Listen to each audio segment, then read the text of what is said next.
realize it yet, but you are already on the path.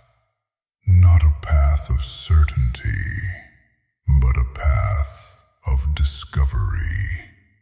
A path few recognize, and fewer still choose. Some call it chaos, others never see it at all. But those who do begin to notice something different. Patterns, signals, fragments of something larger. This is one of them. What if envy does not destroy the one you hate, but the one who feels it? Imagine standing beside someone blessed, while nothing has been taken from you, and yet you burn, not from loss, but from comparison.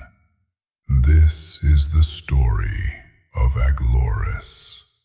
Picture two sisters raised in the same household, walking the same halls, breathing the same air, and yet one receives divine attention and the other does not.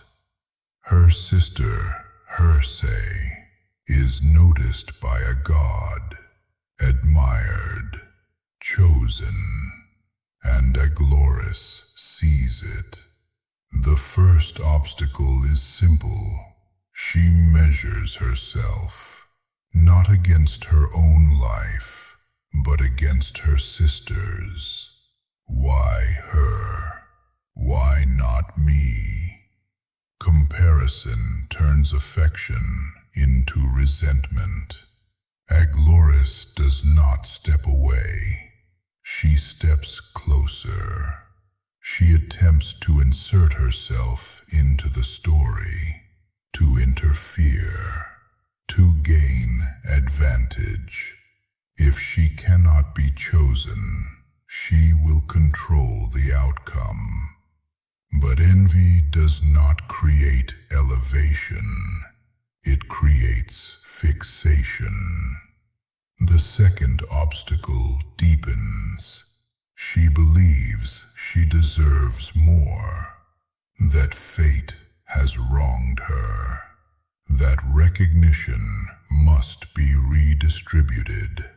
Pride feeds the comparison, and comparison feeds the pride.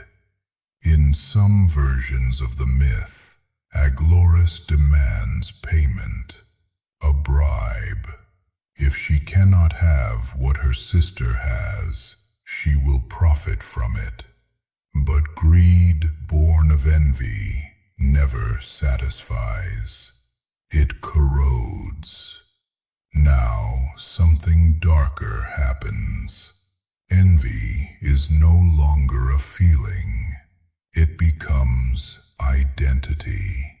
She cannot see her sister without seeing her own lack. She cannot see a blessing without seeing injustice. Her entire perception distorts.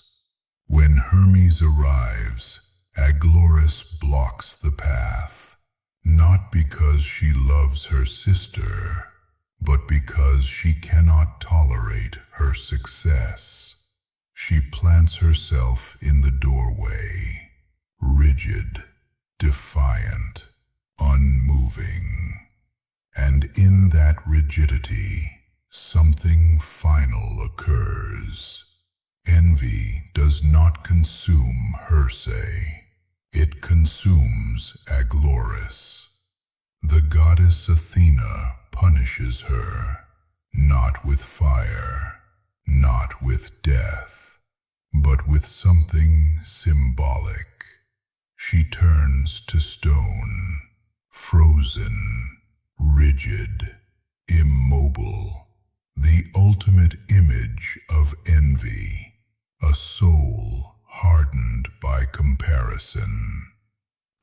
Consider the symbolism. Envy fixes your gaze sideways. It locks you in position. It hardens you.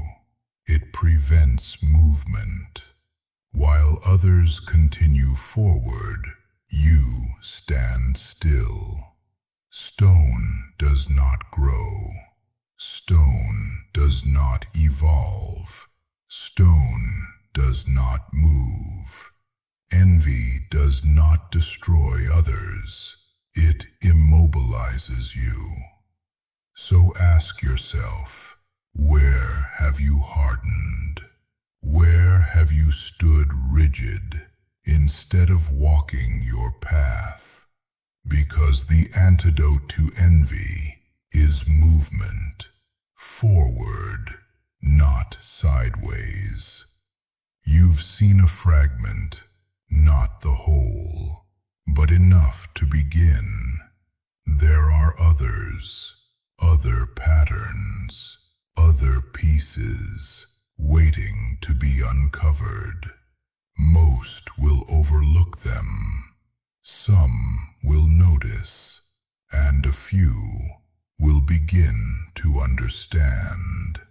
The path continues. If you are paying attention, you will find the next piece.